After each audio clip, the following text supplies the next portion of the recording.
कि मैं जो है अंबेडकर नेशनल कांग्रेस में 2010 से महाराष्ट्र बॉडी पे काम कर रहा था अध्यक्ष बोल के। लेकिन हमारे बड़े भाई माजी नगर सेवक अजीज़ खान गनी खान साहब और अबू बकर हमूदी साहब, अलीम भाई साहब, हमारे अब्दुल अजीम नगर सेवक, मसूद भाई, ये पूरे नगर सेवकों की वजह से मैं कल राष्ट्रवादी कांग्रेस में प्रवेश किया। राष्ट्रवादी कांग्रेस पार्टी अजीत पवार गढ़ और अजीत पवार साहब को जो है 3 महीने से मैं उनसे संपर्क कर रहा था कि समाज के ताल्लुक से जो भी काम चल रहे थे, एक सेकुलर मैन उन्होंने मेरे को बताए और सेकुलर काम करने वाला आदमी मेरे को नज़र आया।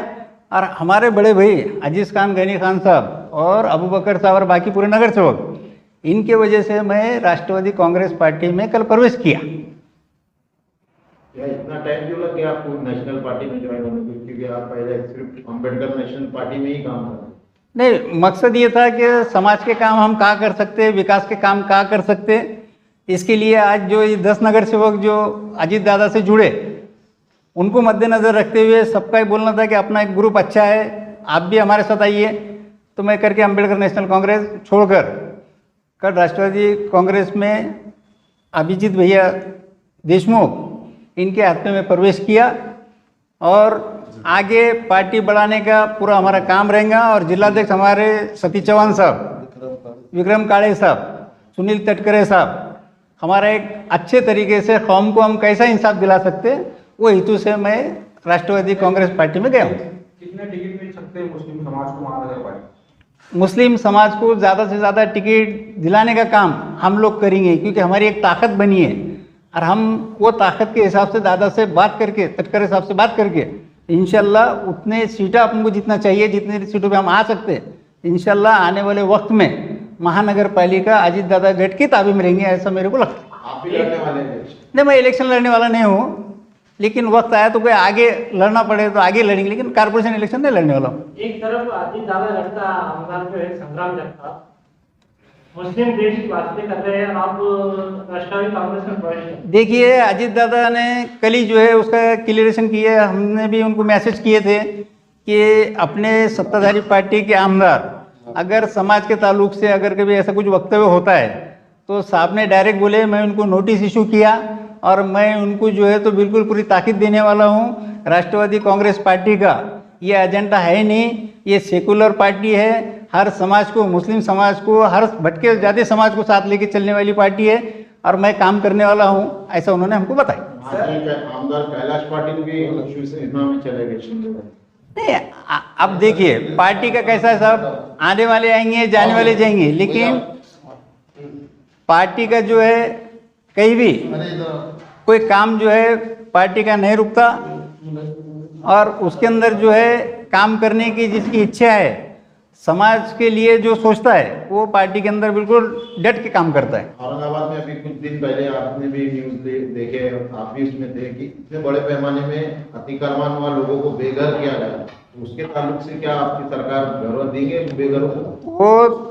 वो ताल्लुक से भी जो है हम दादा के पास पूरा बना के जो है हम देने वाले हैं। जो लोग लीगल है वो लोगों को उनका मुआवजा मिलना चाहिए, हमारी पूरी कोशिश रहेंगी। सर, आज आपके विरोधियों की तरफ से यहाँ पे आरोप लगाए जा रहे हैं कि अजीत दादा पवार में शामिल होने का मतलब है बीजेपी से बराह रास्त हाथ मिलाना या बीजेपी गुस्सा जाना, यानी कि अजीत दादा पवार ग्रुप में जो आप बीजेपी में प्रवेश कर रहे हैं, ऐसा आपकी मुद्दे आप आरोप लगाते हैं। ऐसे आरोप आप किस जगह से देखते हैं? देखिए, एक समाज के ऊपर काम नहीं होता, हमने एक समाज को साथ दे के देखे थे, हमारे समाज के ऊपर क्या हुआ हमारे सब समझ में, आप लोगों के सबके सामने है। एक समाज से चलता नहीं, सेकुलर पार्टी को साथ लेके काम करना पड़ता। देखिए, मुस्लिम बहुल वार्ड जितने भी है यहाँ पर जो है हमारे शहर में वर्चस्व है, इनसे आप कैसा मुकाबला करेंगे? वो आने वाला वक्त बताएंगे। हम डटे हुए, हम हमारा विकास के काम के ऊपर हम लड़ने वाले हैं और इंशाल्लाह कौम के सब बात समझ में आने वाली है, ये हमको लगता है। आरक्षण के मुद्दे को लेकर कैसे जो बंद हो गया है? आरक्षण के मुद्दे को लेके 5% जो कोर्ट ने बोला है, हम दादा से बात करके इंशाल्लाह 5% दिलाने की पूरी कोशिश करेंगे। महानगर पालिका के इलेक्शन सामने, किन मुद्दों को लेकर पार्टी काम करेगी? विकास के मुद्दे को लेकर हम जो है तो लोगों के सामने जाने वाले हैं और दादा का वर्चस्व अच्छा है और हाथ बढ़कर 100% होने वाले। आपको पद वगैरह में मिलने वाला है कुछ बड़ा? नहीं, मैं प्रवेश किया और मैं एक छोटा कार्यकर्ता बोल के उनके बाद में शहर सचिव बोल के शहर सचिव बोल मैं के कल इनकी वो करे, शहर सचिव बोल के शहर सचिव बोल के मेरे को नियुक्ति दी है हमारे शहर अध्यक्ष अभिजीत भैया ने। आपने पीछे बुंदेवाली को लेके जो प्रेस कॉन्फ्रेंस की थी, तो अब आप सत्ताधारी पार्टी में आ गया, तो उसके बारे में कुछ करने वाले हैं? और डट के काम करूंगा। अजीत दादा को जो जो गलती कारपोरेशन कमिश्नर ने की थी वो दादा के सामने लाके उसको और पावरफुल काम करूंगा इंशाल्लाह। सर मैंने आपने एक इंटरव्यू कवर किया था जिसमें आपने एक सरकार से मांग की थी बूटे वाली गरीब इलाकों में गरीबों की आमदनी के हिसाब से की जाए। आप सरकार के साथ चले गए, वो आप सरकार के अंदर है, तो क्या वही मुतालबा गरीबों के लिए आप उठाएंगे आवाज? बिल्कुल, उसके अंदर जो है बेटर में चार्ज 100% माफ करने के लिए हम पूरी कोशिश करेंगे, जद्दोजहद करेंगे और लोगों के सामने उनके हित के मुद्दे लेके हम लड़ने वाले। भाई विकास के मुद्दे को लेकर पानी का मसला है शहर में। पानी का मसला जो भी है सब पूरा, अभी जो हमारे इनामदार जो कल पार्टी ज्वाइन की है वो अकेले लड़े थे। मैं बोला सबके संग आता हूँ। अजीत दादा पवार के सामने हमने ये सब पूरे सुनील तटकरे साहब के सामने, अपने सतीश भाऊ चौहान आमदार, विक्रम काड़े साहब के, अभिजीत देशमुख भैया के, पूरी पार्टी के सामने ये आपने जो अभी सवाल किए इनसे, संग्राम जगताप जो बहुत कर रहे हैं, तो आपको मालूम कल के न्यूज़ के अंदर आपके चैनल के माध्यम से अजीत दादा कल उनको सुबह से शाम तक शोकास नोटिस देने की भी बात की और उनको ये कर, आज उनको अगर हका ले तो उनके आमदार पद बच जाएंगे। वो बीजेपी में जाने की कोशिश चली उनकी, उल्टे सीधे बयान देने के लिए, इसके लिए। अब यहाँ जो विकास के मुद्दे हैं अपने, वो पूरे विकास के हम प्रज्वल भैया, हम सब पूरे पुराने जो 10 नगर सेवक थे वो पूरे के पूरे 10 के 10 हम अजीत दादा पवार गठ को प्रवेश किए और सत्ताधारी पार्टी है वो। और जो ये बीजेपी से उससे हमको कोई कंसर्न नहीं। अजीत दादा पवार जो है सेकुलर माइंड है, सभी समाज के लोग को लेके चलते हैं और उनके जो भी मसले मसाल हमारे जो कौम के बारे में हमारे बोला जा रहा है, जो भी इसके अंदर जो जातावाती कर रहे हैं, जो बुरे भले बाता बता के जो हमारे कौम को गुमराह कर रहे हैं, तो ये सब मुद्दे हमने अजीत दादा पवार के सामने रखे हैं और इंशाल्लाह हम जो भी मसले मसाल रुके हुए, जैसा अभी अतिक्रमण जो मनमाने कर रहा था कमिश्नर, ये तो हमने अजीत दादा पवार को बोले, अजीत दादा पवार ने उसको बुला के कान टोचे, ज़बरदस्ती किसी के घर गिराओ मत, ये नहीं।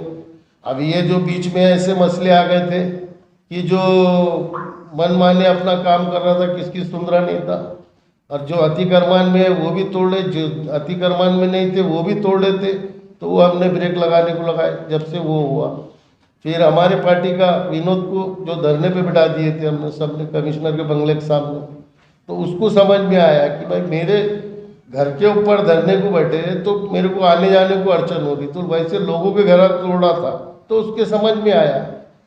तो जब से ब्रेक लगा हुआ है, जो सबको एतमाद में लेकर कर रहा काम, नहीं तो पहले मन माने कर रहा था, कोई बोलने वाला नहीं था। अजीत दादा पवार की पार्टी हम जब 10 नगर सेवकों ने प्रवेश करे मुस्लिम ने, तो सभी समाज फिर जुड़ने को लगा और मुस्लिम समाज पढ़ के जो मसले मसाल ये जो भी दादा के सामने रख रहे, दादा बरोबर उनको कान ठोक रहा।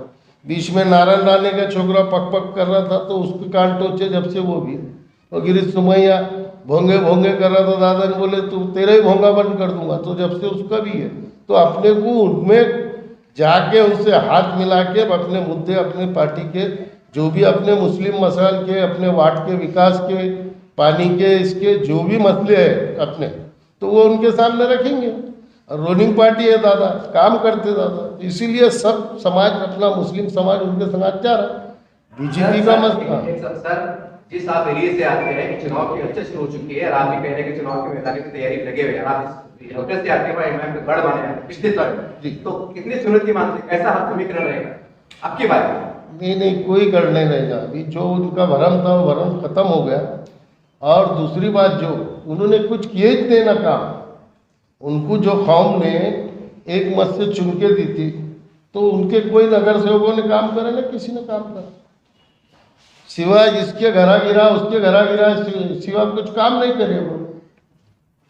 अब उनके जो तुम आप लोग खुद देख रहे हैं कि उनके कौन से ऐसे नगर सेवक ने ठोस काम किया। अब मैं जिस इलाके से आता बोले आप, वो मेरे टाइम में मौलाना आज़ाद रिसोर्स सेंटर बनाया था, लड़के लाके वहाँ मजनू हिल टेकड़ी पे, ख्वाजा गरीब नवाज बनाया था हॉस्पिटल, वहाँ पे 20 बेड का अपना महानगर पालिका से स्कूल बनाए थे, पानी की टाकियाँ, स्ट्रीट लाइट, ये ड्रेनेज लाइन, पानी की लाइन जो भी थी, टोटल नया वार्ड अटैच हुआ था उसको अपना, वो पूरा काम बन गया। उसके वास्ते एमआईएम के इतने नगर सेवक आए, किसी ने कुछ भी नहीं करा, सिर्फ वो रोड के अपना निधि ला रहे, कॉन्ट्रेक्टर भी वही, नगर सेवक का भी वही, चल सब कुछ आधे तेरे आधे मेरे, ऐसा था।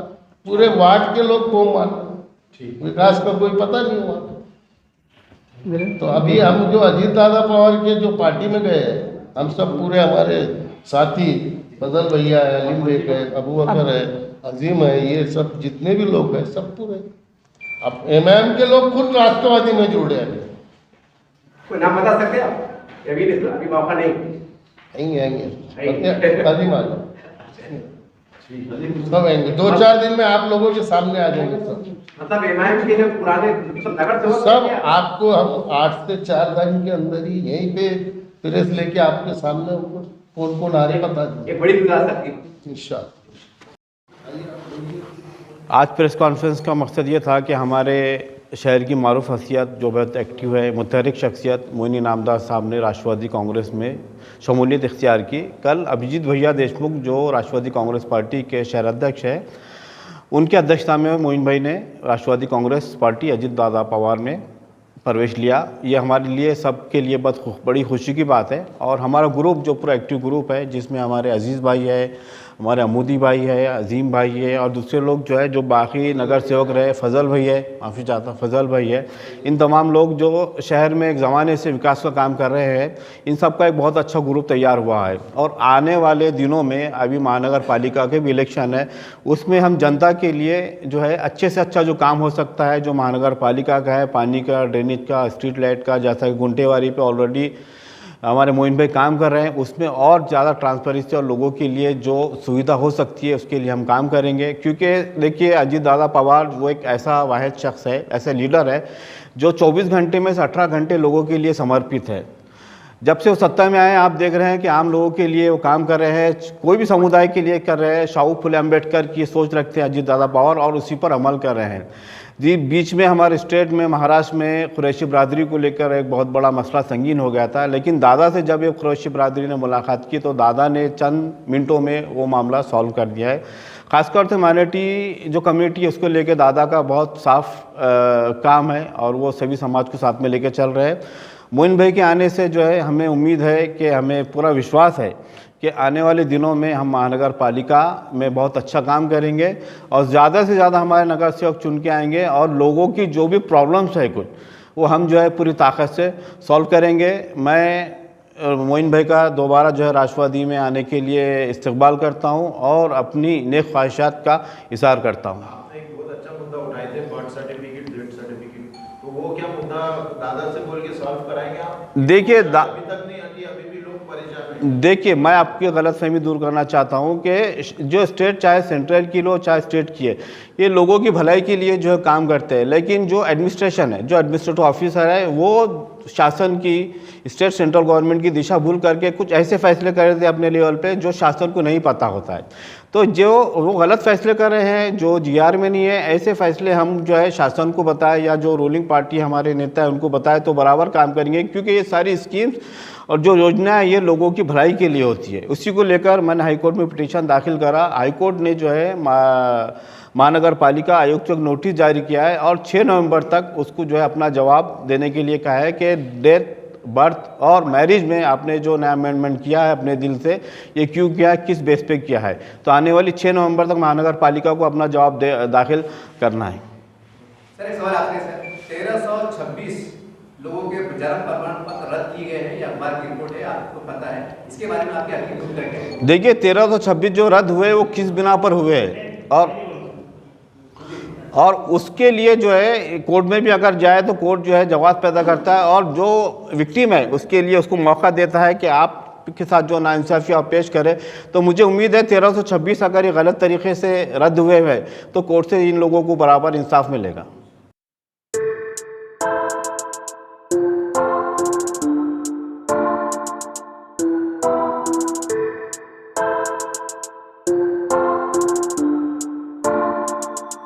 राजस्थान